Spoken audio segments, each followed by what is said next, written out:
Bonjour à tous et bienvenue dans ce nouvel audio. Aujourd'hui, je vais répondre à la question: est-ce que le fait d'avoir eu des parents stricts pourrait aider l'entrepreneur que vous êtes aujourd'hui? Donc, bienvenue dans ce nouvel audio. Alors, il va de soi que ce sont des analyses qui sont personnelles puisque vous le savez, je suis formée en psychologie clinique et effectivement, à ce niveau-là, j'utilise mon diplôme, mes capacités d'analyse et donc ce sont des analyses qui sont personnelles. Bien sûr aussi, je suis entrepreneur, maintenant complètement depuis 7 ans, mais j'avais commencé bien avant en complémentaire. Donc effectivement eh bien, c'est un monde que je connais maintenant beaucoup mieux qu'avant et même s'il y a toujours des choses à découvrir, c'est hyper fascinant également. Donc ce sont deux passions que j'allie pour vous transmettre bien, des stratégies et des analyses. Alors la première chose que j'ai à vous dire, c'est que le fait d'avoir eu des parents stricts peut avoir eu chez vous deux types de réactions. Soit effectivement, vous vous êtes dit c'est important la discipline, je comprends la discipline et j'arrive à la respecter. Donc ça va m'aider à m'auto-discipliner, effectivement. Dans tous les cas, en fait, vous aurez appris à gérer les demandes des autres et les limites des autres. Donc, autrement dit, c'est un avantage si vous êtes en rapport avec des clients, de comprendre assez vite finalement leurs besoins et aussi d'y réagir assez vite, de savoir ce qui se fait et ne se fait pas et donc d'être respectueux particulièrement de ce que les autres attendent. Évidemment, il y a toujours un bon côté, un mauvais côté à quelque chose, donc vous saurez certainement vous adapter aux autres. Attention peut-être de trop vous adapter aux autres et peut-être de ne pas assez vous être adapté à ce que vous voulez vous. Est-ce que vous parlez vraiment, par exemple, de vos passions ou est-ce qu'au contraire, c'est là qu'on voulait vous emmener et donc vous avez choisi une carrière en fonction peut-être justement de votre famille, de votre milieu, de vos parents, de ce qu'on attendait de vous. Est-ce que vous acceptez d'être une autre version que ce que les autres ont prévu pour vous est aussi une question que je laisse ouverte et que je vous encourage à vous poser. Avec ça, effectivement, donc il y a aussi peut-être la perte de créativité.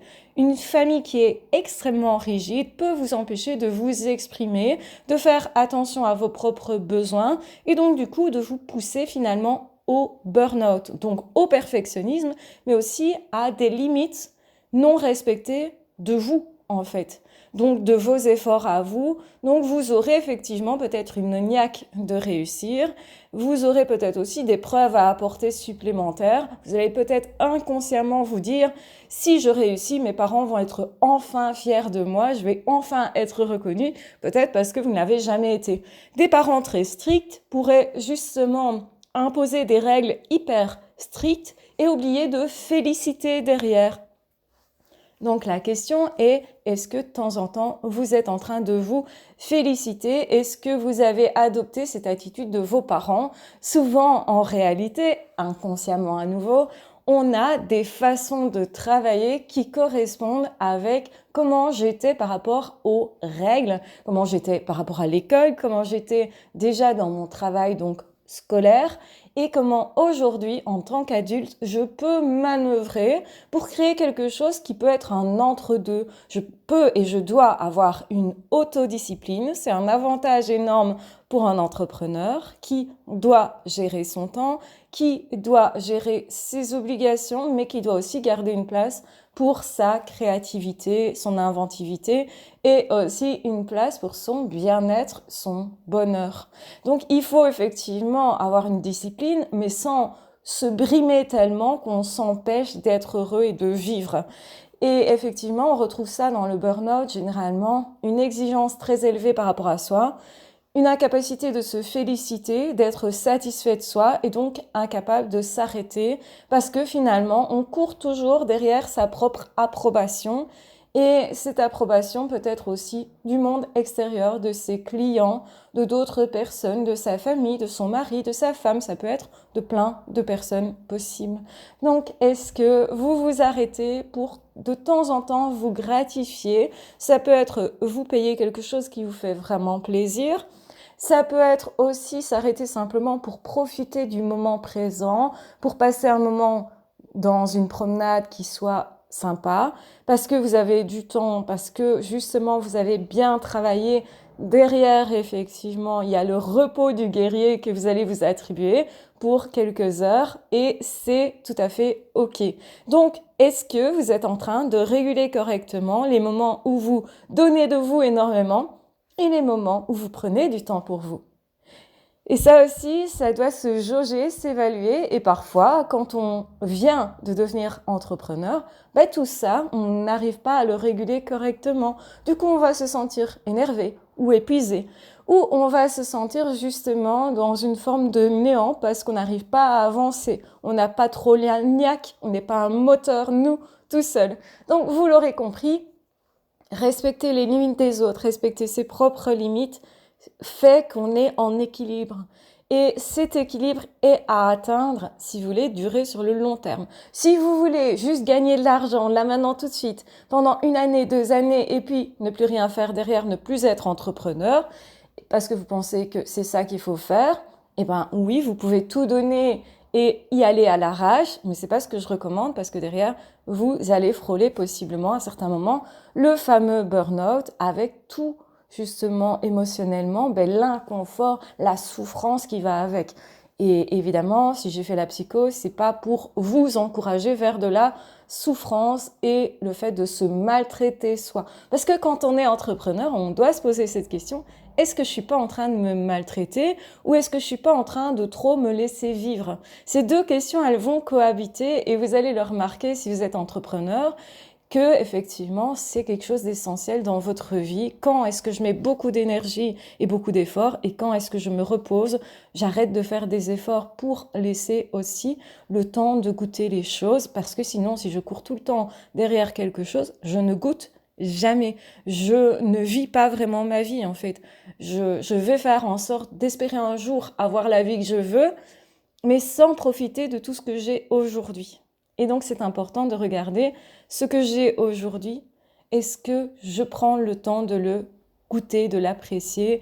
Est-ce que, effectivement, si je passe du temps avec un ami et puis que cet ami viendrait à disparaître. Alors, on n'aime pas trop penser à ce genre de choses, mais ça peut être un membre de la famille, votre grand-mère, votre grand-père, quelqu'un qui ne sera pas là éternellement.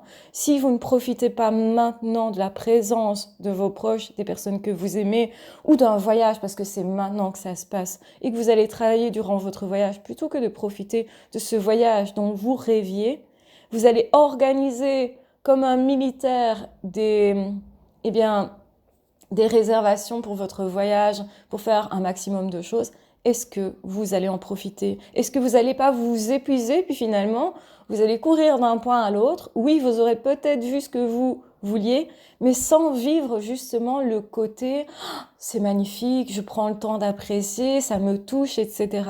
Alors que c'est spécifique au voyage, justement. Donc, gardez la qualité de l'expérience, de l'entrepreneuriat également. Ne passez pas votre temps à être juste un sprinter qui court dans tous les sens, même si ça peut être intéressant à certains moments de sprinter. Ne le faites pas tout le temps. N'oubliez pas de vous arrêter, de goûter, d'apprécier les choses. Surtout si vous avez eu une éducation tellement rigide qu'on vous aurait facilement empêché de parler de ce que vous avez ressenti, si vous êtes dans l'émotion, et je sais que beaucoup d'hypersensibles me suivent parce que moi-même je suis hypersensible et que ça se sent forcément très fort, eh bien ça doit vous parler de est-ce que je laisse de la place aussi à l'émotion? L'émotion que je vais partager avec certaines personnes, l'émotion que je vais mettre dans l'aventure parce que l'entrepreneuriat est une aventure et si vous voulez qu'elle se poursuive, va falloir à certains moments lâcher la bride et ménager la monture en question et c'est vous la monture bien évidemment. Donc le fait d'avoir eu des parents très très rigides peut aussi donner ce biais qu'on est en train de se juger très durement, de se demander à soi quelque chose qui finalement n'est pas très possible. Je veux avoir 10 000 euros dans le mois, là maintenant tout de suite, alors que j'ai jamais fait d'entrepreneuriat. Ok, 10 000 euros par mois, c'est possible si vous avez déjà fait l'entrepreneuriat, si vous avez déjà appris plein de choses. Mais est-ce que ça va vous rendre heureux est une question, première question. Est-ce que c'est pour maintenant ou est-ce qu'au contraire, vous préférez bâtir les choses clairement et aussi avec le cœur? Et pour ça, il faut s'écouter. Si on ne vous a pas écouté enfant, parce que vous avez eu une éducation hyper rigide, est-ce que vous êtes en train de vous écouter aujourd'hui? La chose aussi qui peut vous bloquer, c'est la culpabilité. Quand on a été élevé dans une famille extrêmement rigide, le problème, c'est qu'on a pu se sentir très vite coupable de ne pas réussir, de ne pas oser aussi. Et donc, ça peut nous bloquer. Paradoxalement, c'est le fait d'avoir peur de ne pas réussir qui va empêcher d'agir, d'avancer et de faire des erreurs. Donc, est-ce que vous allez vous autoriser de faire des erreurs, de prendre votre temps, de vous égarer? Parce que oui, ça prend du temps de se tromper. Et parfois, c'est ultra nécessaire. Vous devez vous tromper. Si vous ne vous trompez pas, eh ben, vous ne saurez pas ce que ça aurait pu donner. Vous aurez peut-être des regrets déjà. Et en plus, surtout, vous ne saurez pas si c'est votre voie ou pas. Il y a parfois, on pense s'égarer, c'est en s'égarant qu'on va trouver une idée encore plus merveilleuse que la première et que finalement, on va arriver à faire quelque chose d'autre que ce qu'on voulait au départ, mais c'est pas grave parce que ça nous correspond mieux et parce que ça fait notre originalité. Donc, est-ce que vous acceptez d'être un original? Alors là aussi, je sais qu'il y a beaucoup d'originaux qui me suivent parce que moi, je suis quelqu'un de décalé. Et donc, effectivement, si je veux absolument rentrer dans la norme, je ne peux pas, moi, travailler en étant dans le strict, dans le rigide et tout le temps. Mais j'aurais besoin, effectivement, d'autodiscipline. J'aurais besoin de gérer mon temps parce que pour moi, le temps, eh bien, c'est extensible. Je n'ai pas un rapport au temps qui est celui de monsieur et madame tout le monde. Au contraire, mon rapport au temps est plutôt déstructuré. Donc, je peux tout à fait perdre la notion du temps si je suis dans quelque chose qui me donne beaucoup de plaisir. Et justement, le truc, c'est que c'est toujours à double tranchant parce que je dois pas perdre mon temps en tant qu'entrepreneur. Parce que si je fais rien de mes journées, forcément, j'aurai pas de résultats concrets. En même temps, si je fais que ce qui est efficace, mais que j'y perds mon âme, mon cœur, mes émotions, mes besoins aussi, je vais être ultra malheureux. Et bien sûr, c'est pas ce qu'on veut. Voilà, j'espère en tout cas que cette approche vous aura éclairé. Bien sûr, je suis ouverte à prolonger cette conversation sur l'éducation stricte et ses conséquences parce qu'il y a d'autres conséquences. Donc, si vous avez des questions, n'hésitez pas à me les poser pour que je puisse rebondir et créer de nouveaux audios, de nouveaux sujets ou de nouvelles vidéos. Donc, prenez bien soin de vous. Bon travail à tous et ne soyez pas trop durs, mais soyez quand même organisés. Belle journée. Ah, ciao, bye bye.